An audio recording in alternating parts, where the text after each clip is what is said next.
কি ছেলেদের নিয়ে বাড়ি ছেড়ে পালিয়েছে? যাক, আপদ বিদায় হয়েছে।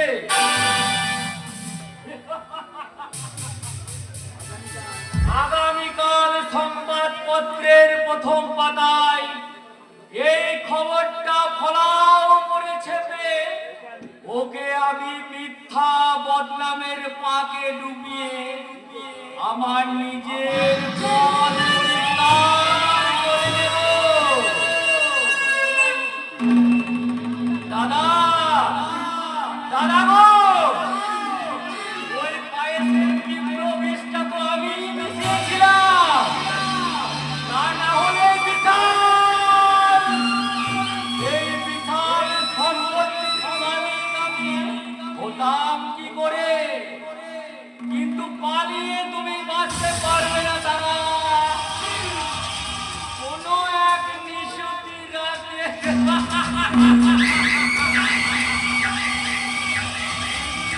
আর তারপর তোমার ওই সৎ ছেলে সূর্যকান্ত আর ওই নিজের ছেলে চন্দ্রকান্ত আর দেবকান্তের রক্তে রক্তস্নাত হয়ে আমি করাবো তোমার সন্তান রক্তে মাতৃ পূজা।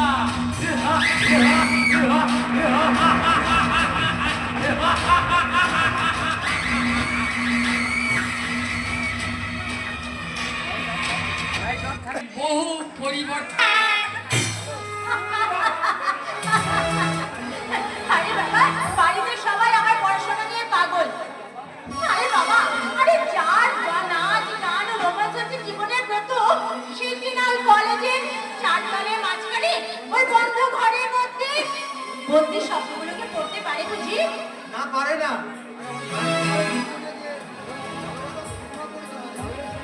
তাহলে সেই সুরমা পড়িয়ে বাবার মনটাকে চুরি করে নিয়ে এতক্ষণ তুমি কি করছিলে, কি মহান কাজ করছিলে শুনি?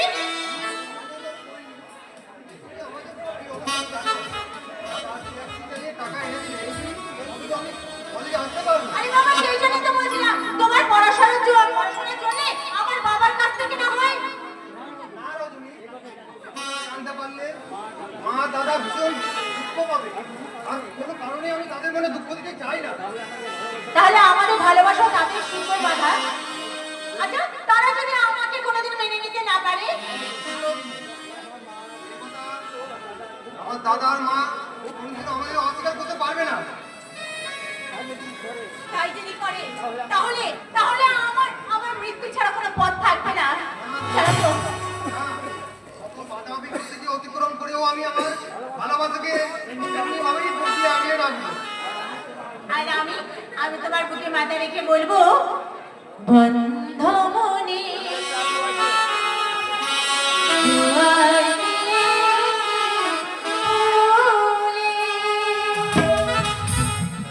এসেছে ফাগুন হাওয়া। এখন সবে দেওয়াল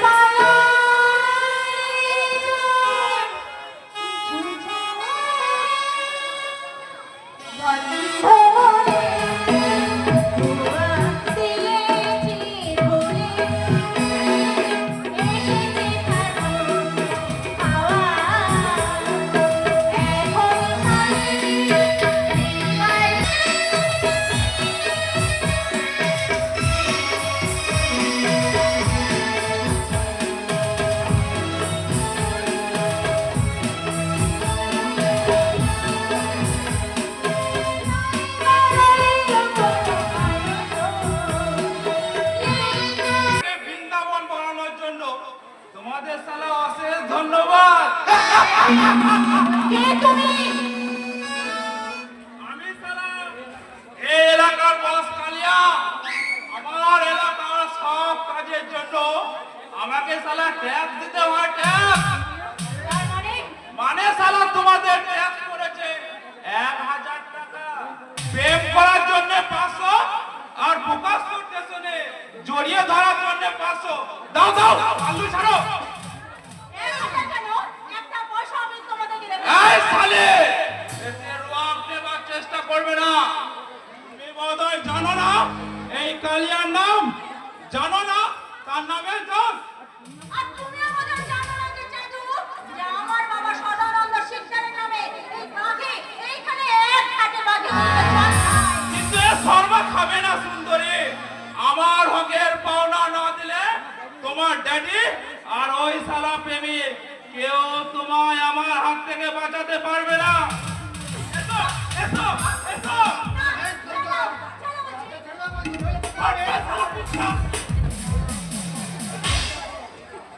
এই দেশটা এখনো শেষ হয়ে যায়নি ভাইজান। বলে তো জানোয়ারের দাপাদাপি কেন? ভাইজান উঠুন। দেখি মেজো ভাই তুমি?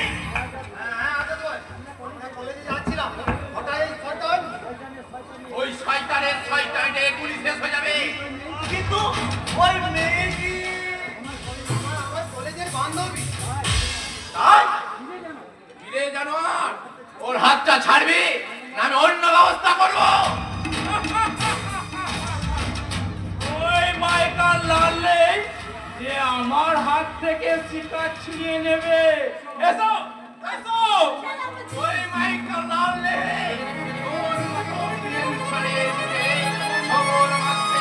আল্লাহ তাল্লাহ দুনিয়ার বুকে ইজাজ রেখেছে। ওটা বেদো। ওঠ ওঠ শয়তান ওঠ। याद রাখে আর কোনোদিন যদি তোকে আমি এই কল্লাটে দেখি সেদিন তোকে আমি এই পাশে চিন্তা করতো মারবে সালা। জরুর ইয়াদ রাখো আজাদ আলী, তুই আমার হাত থেকে শিকার ছিনিয়ে নিয়েছিস। তোর দুশ্মনী আমি জিন্দেগি ভর ভুলবো না। ও বলতে জলদি তোকে আমি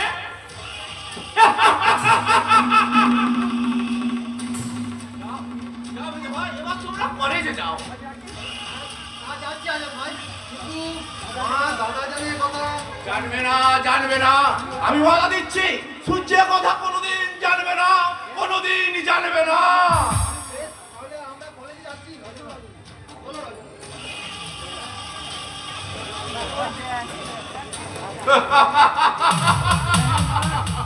মেহেরবান আজব তেরা দুনিয়া।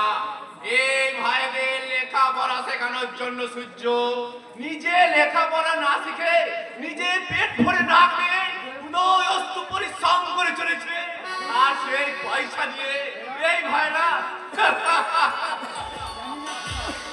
জানি না খোদা আমি জানি না ওই হতভাগা সূর্যের নসিবে তুমি কি লিখে রেখেছো। এ খোদা তুমি কি লিখে রেখেছো। ভদ্রভাবে কথা বলো। ট্যাক্স মনে রাখবেন ট্যাক্স ড্রাইভার হলো আমরা মানুষ। তুমি জ্ঞান দিচ্ছ? জ্ঞান করে দেবো বুঝিয়ে দিচ্ছি। চাল চলন পোশাক আশাক দেখে তো মনে হচ্ছে ভদ্র বাড়ির ছেলে। তো মুখের ভাষাটা এত ছোট লোকের অধম কেন? তুমি অপমান করছো।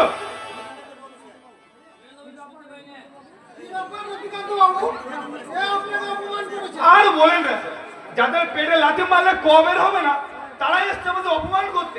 ওই শালা ট্যাক্সি ড্রাইভার।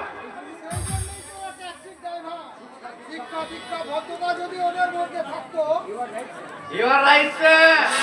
এই জন্যই বলে রতনে রতন চেনে আর সুবনে চেনে।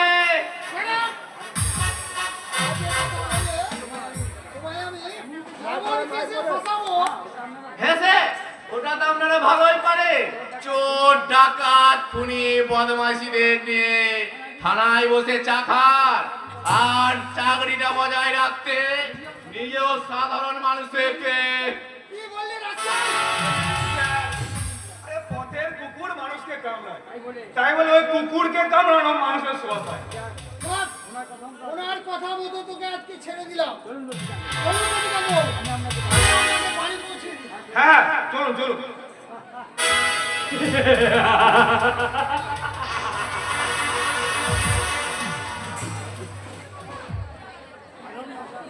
ভারত মাতার বীর সন্তান নেতাজি সুভাষ, আজ তুমি কোথায়?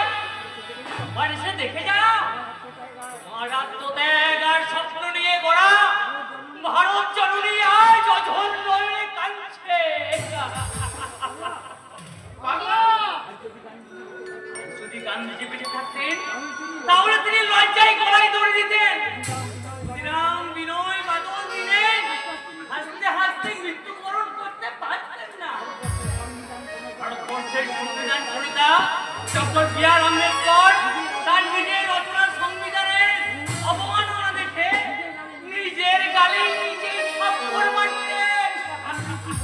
তার মানে তুই বলতে চাস আমরা সংবিধানকে অপমান করছি? না না, সম্মান জানাচ্ছ, সম্মান। কুচক্রী শয়তান শয়তানদের প্রতিফলন করতে সাধারণ মানুষের মাথায় লাঠিচার্জ করাটাই তো এই দেশের সংবিধান। সরকারি পেট্রোল পুড়িয়ে ধান্দাবাজ আর লুম্পেনদের হক খাওয়ানোটাই তো এই দেশের সংবিধান। চুপ করো পাগলা ভাই, তুমি চুপ করো। আমি চুপ করবো না। এদেশের নেতা মন্ত্রী পুলিশ প্রশাসনের হাজারো দুর্নীতি আর অন্যায় দেখে চুপ করে থাকাটা এদেশের জনগণের একটা মেনে হয়ে গেছে। সবাই ঝামেলা এড়িয়ে নিপাট ভদ্রলোক হয়ে বেঁচে থাকতে চায়, তাই তারা ভুলে গেছে আজ প্রতিবাদের ভাষা। আর তুই ময়দান নেমেছিস দেশ উদ্ধার করতে, কিন্তু মনে রাখিস আমি নামের অধিকান্ত, স্বভাবে শান্ত, কিন্তু কাজে দুরন্ত। প্রয়োজনে তোর গলা টিপে ওই মৃত্যু ভয় আর বোমাগুলি পিস্তল দেখিয়ে মানুষকে কিছুদিন চুপ করিয়ে রাখা যায়, কিন্তু চিরকাল নয়। কিন্তু তোর ওই গোলামের কি মূল্য আছে? কথাই বলে পাগলে কি না বলে। ছাগলে কিনা খাই, এই ছাগলে তো এই দেশটা ছেয়ে গেছে, তাই তারা খেতে খেতে এই দেশটাকে অন্তঃসার শূন্য করে ফেলেছে। আর সেই ছাগল হইতে দেশ চালাবে, তাই সেই সবাইকে নিয়ে মেনে নিতে হবে পাগলা ভাই।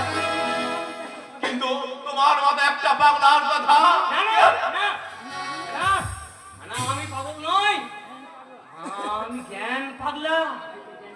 তো আমার এই জ্ঞানের বাণীর পসরা নিয়ে আমি এই গোড়া দেশের এক প্রান্ত থেকে অন্য প্রান্ত দিগ্ভ্রান্ত উল্কার মতো ছুটে বেড়াই, আর কানে কানে পৌঁছে দিই আমার এই মূল্যহীন জ্ঞানের বাণী। কিন্তু এই বর্তমান সমাজের মানুষ কি তোমার এই জ্ঞান বাণী গ্রহণ করবে পাগলা করবে ভাই? করবে নিশ্চয় করবে নিশ্চয় করবে। এদেশের শাসক শোষক আর শয়তানদের যৌথ আক্রমণে দেওয়ালে পিঠ ঠেকলেই তারা আমার এই জ্ঞান বাণী একদিন গ্রহণ করতে বাধ্য হবে। তার আগে তোর জ্ঞান মানে আমি চিরস্তরে স্তব্ধ করে দেবো রে জানোয়ার। আইন হাতে তুলে দেবেন না, ওর ব্যবস্থা আমিই করবো। এটাকে লকাপে ফেলে লাঠিগুলি প্রয়োগ করলে সাবধান দারোগা বাবু, একটা পাগলাকে মিথ্যা কেসে ফাঁসানোর জন্য আমি এসপি সাহেবের কাছে নালিশ করতে বাধ্য হবো দারোগা বাবু।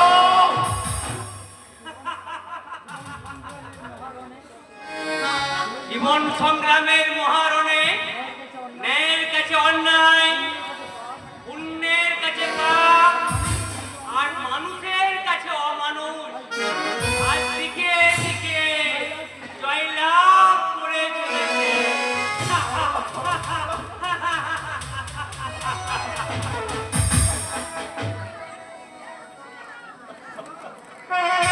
ও মা, কোথায় গেলে গো? তাড়াতাড়ি টাকাটা দাও, আমার কলেজে দেরি হয়ে যাচ্ছে যে। না, এদের নিয়ে আর পারি না। আজ দেখছি নিজ্ঞার ট্রেনটা ফেল করবো। মা, ও মা। ওভাবে চিৎকার করে এই পাড়া পড়শিতে বুঝাস রে যে বাড়িতে দিনে দুপুরে ডাকাতি করছে। তুই বুঝতে পারছিস না যে এই ট্রেনটা ফেল করলে ঠিক সময়ে রজনীর কাছে পৌঁছাতে পারবি না, ফলে তার মুখে নেমে আসবে অমাবস্যা, আর তুই দুই চোখে দেখবি ঘোর অন্ধকার। তোর কথা তো আমি বুঝতে পারছিস না, তাই তো? তাহলে এক কাজ কর, তুই পড়াশোনাটা ছেড়েই দে। কেন কেন দেব? এই তুই যদি সামান্য সহজ সরল কথাটা মানে বুঝতে না পারিস, তাহলে পড়াশোনা করে পদ্মা আর মেয়নেদের অতগুলো টাকা খরচা করে কি লাভ? বাজে খরচ করবো কেন দেব? সেখানে এখনো পরীক্ষার ফিসই জমা করতে পারিনি। আরে তাতে কি হয়েছে? কাল দিতে পারিসনি, আজ দিবি। কিন্তু আজ এবার তুমি অতগুলো টাকা কোথায় পাবে বর্দা? তাছাড়া দুদিন হলো তোমাদের ট্যাক্সি ধর্মঘট চলছে। যাদের কেউ নেই তাদের ভগবান আছে। এই ভগবানই বুঝি তোমায় 2 হাত টাকাই ভরিয়ে দিয়েছেন। 2 হাত ভরিয়ে না দিলেও যা দিয়েছেন তাতে চন্দ্রের ফিজের টাকাটা হয়ে যাবে। হ্যাঁ, নে নে ধর ভাই, নিশ্চয়ই নেবো। তার আগে তোমায় বলতে হবে দাদা, এই টাকাগুলো তুমি কোথায় পেয়েছো? তার মানে কি তোরা কি মনে করিস সেই টাকাগুলো আমি চুরি ডাকাতি কিংবা কোনো অসৎ উপায়ে? তা আমরা বলিনি বর্দা, আর তুমি যে জীবনে অন্য কাজ করবে না তা আমরা ভালো করেই জানি। তাহলে এই টাকাগুলো নিতে আপত্তি কোথায়? এর চেয়ে অনেক বেশি দূর দিনে মা আমি এই সংসার যে কিভাবে চালিয়েছি তার ওরা, কিন্তু তোরা তখন অনেক ছোট ছিলি। কিন্তু আজ আমরা বড় হয়েছি দাদা, তোমাদের দয়া শিক্ষা দীক্ষা পেয়েছি, তাই তোমাদের সুখ দুঃখের খবর রাখা তো আমাদের কর্তব্য। পালন করতেই বুঝি তো দাদার কাছে তুই কৈফিয়ত চাইছিস। যার কান্না ঘাম রক্তের বিনিময়ে তোরা বড় হয়েছিস, লেখাপড়া শিখেছিস, তার কাছে তোরা শিক্ষার গরম করছিস। না মা, সে হতে তো আমাদের কোনোদিন হবে না। আমরা একটা কথা মনে রাখিস, সূর্যের অশিক্ষিত আলো আজ তোকে শিক্ষিত করে তুলেছে। তার চোখের জলে তোকে ধুয়ে দিয়েছে চলার পর, মুখে ফুটিয়েছে তৃপ্তির হাসি। সেই হাসি যেন কোনোদিন ওকে ব্যঙ্গ বিদ্রোহ না করে। বলবে না মা, বলবে না। ওরা যে দাদা বলতে অজ্ঞান, ওরা কি কখনো পারে আমায় কষ্ট দিতে, ব্যঙ্গ করতে? পারে সূর্য পারে। এই সমাজ সংসার বড় নির্মম, বড় নিষ্ঠুর।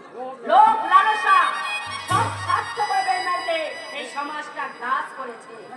যেখানে মানুষ যে পাত্র পায় সেটাকে আগে ফুটো করে, তারপর তার উপকারী বুকে আঘাত আনে বেশি। তোমার কথাটা মিথ্যা নয় মা। এই সংসারে আমি আমার শ্রদ্ধা ভালোবাসা দিয়ে পিতৃতুল্য বদ্দার ঋণ কিছুটা হলেও শোধ। আমি তোমায় কথা দিচ্ছি মা, দাদার উপযুক্ত মর্যাদা রক্ষা করতে হলে প্রয়োজনে হাসতে হাসতে আমি আমার জীবন দিয়ে দেবো। হ্যাঁ বেশ ঠিক আছে, এবার এই টাকাগুলো নে, তোদের যে কলেজে যেতে দেরি হয়ে যাচ্ছে ভাই। তারা সূর্য এবার ওদের নয়, আমার কথা তুই জবাব দে। মা আমি অতগুলো টাকা তুই কোথায় পেয়েছিস? তোর ট্যাক্সের ধর্মঘট চলছে, মালিকের কাছে মাথা বিক্রি হয়েছে, তোর বন্ধু বান্ধবেও তোর মতো হাল। তাহলে এতগুলো টাকা তুই কোথায় পেয়েছিস? কোথায় কিভাবে পেয়েছি তা আমি বলতে পারবো না মা, তুমি এটুকু জানো এই টাকাগুলো আমি কোনো অসৎ উপায়ে উপার্জন করিনি। তাহলে তাহলে তো বলতে আপত্তি কেন? মেহনত করে তুই করেছিস, ধার করলে তুই শোধ করবি। সংসারের জোয়ানটুকু নিজের কাঁধে নিয়েও তুমি সবার কাছে দোষী চাচ্ছ কেন দাদা? চন্দ্র দেব মা, আমি এই সংসারের ধর্মপ্রাণ যুধিষ্ঠির, ভগবান শ্রী রামকৃষ্ণ, দস্যু রত্নাকর, বাল্মীকি সব কিছুই যে তুমি বর্দা, তাই তোমার অপমান আমি কিছুতেই সহ্য করতে পারবো না। তাই তোমার পায়ে ধরে অনুরোধ করছি,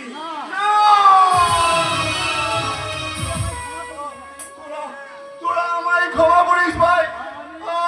আমি তোদের ওই টাকা একটা টাকাও তুই সংসারে খরচ করবি না। মা এই টাকায় আছে সততার আশ্রয় পাবেন গন্ধ।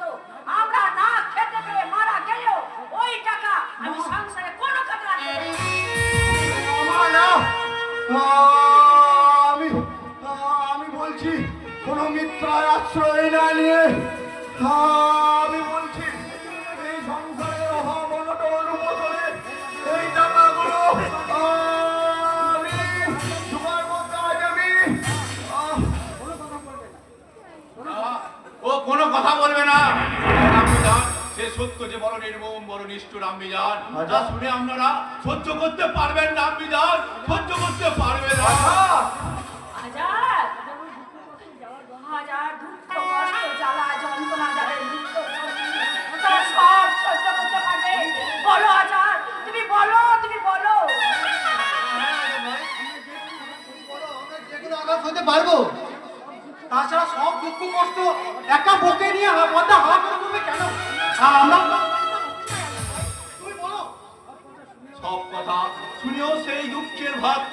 পারবি না দেব, কারণ সেই সব দুঃখ কষ্টকে সহ্য করার জন্য আল্লাহ তাআলা এই দুনিয়ায় পাঠিয়েছিলেন। আজাদ, তোমার এবার শনিদেবের পাঁচালিটা একটু বন্ধ করবে? না না সহ্য হয় না, তাহলে তোমার মতো মহামুনি যদি চিরস্তি দিয়ে পরামর্শটা এটা সৃষ্টি নয়, সংসার কাজে ব্যবহার করবে। সংসার কাজে ব্যবহার করবে। আজাদ, সেই মহামেধ ধ্বংসযজ্ঞ এই সংসারকে তুমি রক্ষা বলো। আজাদ বলো, সূর্য এতগুলো টাকা বলো, পেয়েছে। আজাদ বলো। সূর্য এই গরিবের সংসারটাকে রক্ষা করার জন্য সূর্য তার নিজের মুখে রক্ত বিক্রি করে।